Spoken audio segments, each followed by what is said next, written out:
አሰላሙ አለይኩም ወረህመቱላሂ ወበረካቱሁ። ዛሬ በቃ የሆነ ነገር ይዤላችሁ መጥቻለሁ። ያው ለእኛ ደግሞ ለስደተኞች ይገባናል ወይም ይጠቅመናል በማለት ሊሰሙትና ሊጠቀሙበት ተጠቀሙበትና ስሙት ብዬ ወላሂ እንደ እህት እመክራችኋለሁ። ምክንያቱም አንድ እህቴ ትላንትና የደረሰባትን ነገር አካፍላኝ ማለት ነው። አሁን ብዙ ጊዜ ሚዲያ ላይ ወጥተን ስንናገር ብዙ ሴት እህቶቼ ብዙ ነገር ያወራሉ ማለት ነው። ስለ ቢሮ፣ ስለ ኤምባሲ፣ ስለ ኤጀንሲ ምናምን ብሎ ብዙ ነገር ያወራሉ። እኛም እንሰማለን፣ ያው እንፈራለንም፣ ውስጣችን ላይ ስጋትም አለ ማለት ነው። እህቶቼ አትፍሩ። ሁሉም ቢሮ አይደለም፣ ሁሉም ሰው አይደለም። አሉ ብዙ ታጋዮች አሉ፣ ብዙ ጥሩ ሰዎች አሉ። እኔ ሰሞኑን በአንድ እህት የደረሰባት ነገር በዚህ 2 ቀን ነው፣ በኢድ ማግስት ማለት ነው። አረቦቿ ምግብ ከልክለው ደብድበው፣ እኔ ስሙላ መጥራት ካስፈለገ እኔ እጠራለሁ። ምግብ ከልክለው 2 ቀን በር ዘግተውባት ማለት ነው። ግን የመጣችበት ቢሮ ደውላ ድረሱልኝ፣ እንደዚህ እንደዚህ ደርሶብኛል ስትላቸው ወላሂ በጣም ነው የተባበሯት። በጣም በአንዱ የተነሳ ሁሉን አናስቀይም። ሁሉም እኮ መጥፎ አይደሉም። ሁሉም መጥፎ አይደሉም። በጣም ጥሩ አሉ፣ በጣም ደራሾች አሉ። ይሄንን ቪዲዮ ወላሂ ለብዙ ሰው ሼር እና ኮፕሌን አድርጉት። ግን ማለት ነው ይሄ ቢሮ ያመጣት ቢሮ ምንድነው ኤጀንሲ የሚባለው ኤጀንሲ ነው የምንለው እኛ ኤጀንሲ የሚባለው ደወለችለት። እንዲህ እንዲህ እያሉኝ ነው አለችው። ደሞዝ ተቀብለሻል ወይ አላት። አልተቀበልኩም አለችው። በቃ ደሞዝሽን ተቀብለሽ ቢሮ ሰጂኝ በያት፣ ቢሮ ካልወሰደችሽ ለእኔ ደውይልኝ አላት ማለት ነው። እቺ ልጅ ደሞዟንም ሳትጠይቃት ውሃ ቡና ማለት ነው ጥቁር ቡና ጠጥተሻል ብላ እጅሽን ቆርጥሻለሁ፣ እጅሽን በብላዋ ቆርጥሻለሁ፣ ሰርቀሽን የጠጣሽው ብላ ልጅቷን አሰቃየቻት። ስትደውልለት ለዚህ ለቢሮ እንዲህ እንዲህ እያለችኝ እኮ ነው አሁንም ስትለው አምጫት አላት እና እያናገራት ይሄን ሰው የምልጭ አርጋ ሰደበችው፣ አረባዋ ማለት ነው። በቃ ስትሰድበው በጣም ተራሮጠ። ታውቃላችሁ፣ በጣም የተራሮጠው ማለት ነው። በቃ እሱን የሚመለከተውን አካል ሁሉ ሄዶ ማለት ነው እችን ልጅ ምንም ስራ ከአሁን ሰዓት ጀምሮ ምንም ስራ እንዳትነኪ፣ በርሽን ዘግተሽ ቁጭ በይ ነው ያላት ማለት ነው። አስቡ። ሁሉም አይደለም አሉ ብዙ አርፈሽ ስሪ የሚሉም አሉ። ራበኝ ስትል እንኳን ምግብ ስለሌለ ነው የራበሽ፣ ሲበሉ ትበያለሽ የሚሉ አሉ ማለት ነው። ይሄ ግን ከራበሽ ካልበላሽ አትስሪ ነው ያላት። ስም መጥራት ካስፈለገ ራሱ እኔ ወላሂ ስሙን እጠራዋለሁ፣ ኤጀንሲውን ራሱ ማለት ነው።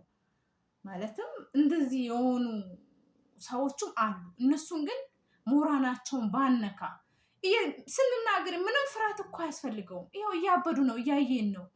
እየሞቱ ነው፣ እያየን ነው። ለምንድነው የምንፈራው? ኤከሌ ኤጀንሲ ብለን ለምንድነው ማንናገረው? ለምንድነው ህግ ደግሞ እርምጃ እንዲወስድ ሚዲያ ላይ ወጥተን ማንናገረው? ለምንድነው የምንደብቅላቸው? አንደብቅ፣ እንናገር። እኔ ወላሂ ኤጀንሲው ስም ካስፈለገ እኔ እናገራለሁ። ኤጀንሲውን ስምና ወላሂ ይሄን የተባበራትን ሰውዬ በጣም ነው ያደነኩት።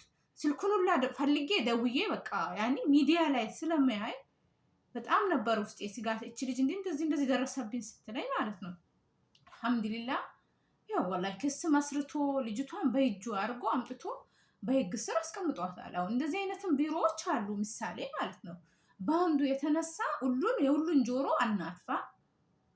ለይተን ብንናገር ያው ለይተን ኤከሌ ኤጀንሲ ኤከሌ የሚባል ቢሮ ነው ብለን ብንነጋገር ደስ ይላል። ብቻ ወላሂ ብቻ ይከብዳል።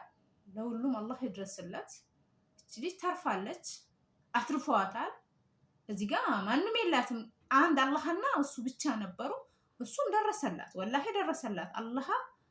እውነት አላህ ጀዛውን ይክፈለው። በጣም ደስ ይላል። እንደዚህ አይነት ሰዎችን እናበረታታ።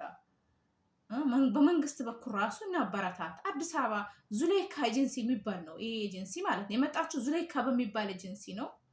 ሰውዬው ግን ወላሂ በጣም ነው ያደነኩት፣ በቃ በጣም ነው ደስ ያለኝ። ዙሌይካ ይባላል። ስማቸውን መጥራት ካስፈለገ የኤጀንሲው ስም ዙሌይካ ይባላል፣ ዙሌይካ ኤጀንሲ። እዚህ ግን ማን እንደሚባል እኔ እንጃ፣ የመጣችበት ኤጀንሲ ማለት ነው። ግን በጣም ነው የረዳት ማለት ነው። ተሳፍረናል ሁላ ብለው ማለት ነው ልጅቷን ከልክለውት ነበር። ግን እሱ ክስ መስርቶ ቢሮ ሊቀመጡ ከልክሎ አትርፏታል። ልጅቷ ቢሮ ያው በመንግስት እጅ ገብታለች። ልትገድላት ሁላ ሴትዮ ብለዋ እዛ እያስፈራራቻት ቡና ጠጥተሻል ብላ እኮ ነው። በእርግጥ እየተራቡ ነው፣ ወላሂ ልጆቻችን እየተራቡ ነው፣ እየተገደሉ ነው፣ እያበዱ ነው፣ እያየን ነው። ግን አንዳንድ እዚህ ሀገር ለብዙ ጊዜ የኖሩ ኤጀንሲ ነን ብለው ኤጀንሲ የከፈቱ የሀገራችን ልጆች ናቸው እያስገደሉንም ያሉት እያሳበዱንም ያሉት። ወይ የኢትዮጵያ ኤምባሲ ወይም የኢትዮጵያ የውጭ ጉዳይ አይደለም ይሄንን እየሰራ ያለው።